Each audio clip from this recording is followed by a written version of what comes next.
मौलाना सलमान अजहरी हो या तबलीगी जमात के मौलाना साद, गोदी मीडिया मौलवियों की रिपोर्टिंग में पूरी ईमानदारी दिखाते हैं। अपनी रिपोर्टिंग में ऐसे लोग हर वो मसाला फिट करते हैं जिससे आरोपी अदालत के फैसले से पहले ही अवाम की नजरों में मुजरिम साबित हो जाए।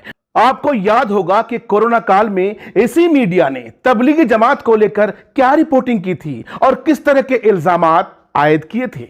गोदी मीडिया ने अपनी झूठी और फर्जी खबरों से लगभग साबित कर दिया था कि इसी तबलीगी जमात ने देश भर में घूम घूम कर कोरोना फैलाने का काम किया। हालांकि ये बातें बेबुनियाद साबित हुई थी।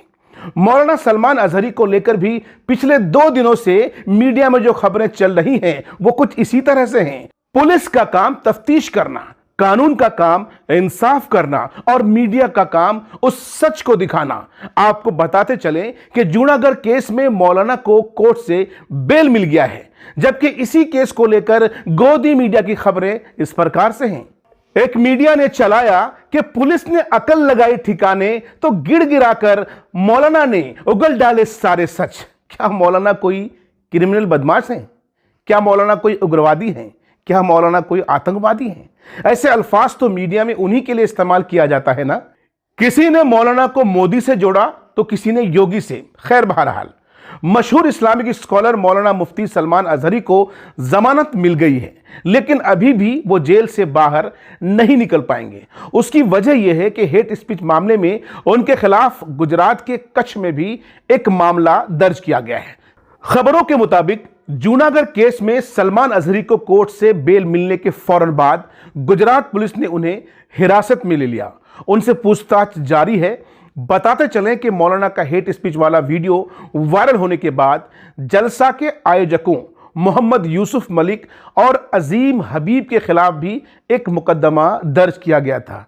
आपको बताते चलें कि इस मामले में 3 फरवरी को पहले हबीब और मलिक की गिरफ्तारी हुई थी, जबकि उसके बाद सलमान अजहरी साहब को अगले ही दिन 4 फरवरी को गिरफ्तार किया गया था। गिरफ्तारी के बाद आपने देखा कि पब्लिक जो है साहब हज़ारों की संख्या में सड़कों पर उतर आई, एहतजाज किया लोगों ने। और जब पुलिस उस भीड़ को नहीं संभाल सकी तो फिर मौलाना को बाहर आना पड़ा। उन्होंने माइक संभाला और कहा कि मैं कोई उग्रवादी नहीं हूं, मैं कोई बदमाश नहीं हूं और मुझे अपने देश की अदालत और देश के कानून पर पूरा भरोसा है और मैं पुलिस की हर तरह से सहयोग करूंगा, मदद करूंगा। और यही वजह है कि जूनागढ़ मामले में उनको कोर्ट से बेल मिल गया है और कुछ शराइत पर। मौलाना ने, जो उनके बारे में कहा जाता है कि उन्होंने भड़काऊ भाषण दिया, असल में उन्होंने अपनी स्पीच के दौरान, स्पीच के बाद शायद एक शेर पढ़ा जिसमें कुत्ता शब्द का इस्तेमाल किया गया है और कहीं ना कहीं उसमें यह कहा गया है कि आज कुत्तों का दौर है, कल हमारा, कुछ इस तरह से है। तो लोगों ने सोचा कि कहीं ना कहीं ये शेर डायरेक्टली हुकूमत पर है और उन लोगों पर है जो आज सरकार के साथ खड़े हैं। तो इस तरह की जो भाषा है मौलाना की, ये इस तरह की स्पीच जो है वो गाहे बगाहे अपनी हर तकरीर में देते रहे हैं और यही वजह है कि कई जगहों पर उन पर केस हुआ है। पहली बात तो यह है कि मौलाना की जो गिरफ्तारी हुई है इसकी मुखालिफत में तमाम तर फ़िरके और तमाम तर मसलक के लोगों ने उनका सपोर्ट किया है, तमाम तर लोगों ने उनका साथ दिया है। लेकिन साथ ही साथ ये भी कहा गया है कि आलिम दीन जो होते हैं, मौलाना जो होते हैं, वो कौम के रहबर के तौर पर होते हैं और ऐसे में कौम के रहबर को ऐसा कुछ नहीं बोलना चाहिए जिससे कि कौम उससे बहक जाए, भटक जाए। तो कहीं ना कहीं एक तरफ तमाम तर मसलक के लोगों ने उनकी तायीद की है और हुकूमत से अपील की है कि भाई एक आलिम दीन है और उनको जो है साहब उनकी रिहाई हो।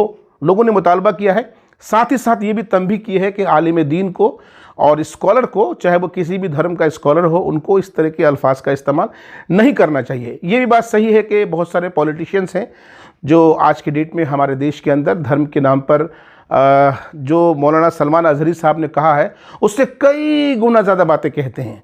लेकिन सवाल यह है कि अगर कोई शख्स गालियाँ देता है, उसके बदले में हम भी गालियाँ देंगे, तो उसमें और हम में क्या फ़र्क रहेगा? इसीलिए किसी दूसरे से हमें तंबीह नहीं, कंपैरिजन नहीं करना है, किसी और से अपनी तुलना नहीं करनी है। अगर कोई चीज़ गलत है तो उसकी जो है साफ मुखालिफत होनी चाहिए और उस गलती पर एक्सेप्ट करना चाहिए कि हाँ, मुझसे गलती हुई है, आइंदा इस तरह गलती नहीं होगी। और कोर्ट ने जो मौलाना सलमान अजहरी साहब को जो बेल दिया है तो इन्हीं शर्तों पर दिया है कि आप जब कभी भी स्पीच देंगे तो अपनी भाषण के अंदर, अपनी तकरीर के अंदर आप दीन की बात कर रहे हैं, आपका संविधान आपको दीन फैलाने का अधिकार देता है, अपने मजहब का प्रचार प्रसार का अधिकार देता है, लेकिन इस दौरान आप कोई ऐसी भाषा का इस्तेमाल नहीं करेंगे जिससे कि दूसरे लोग आहत हों।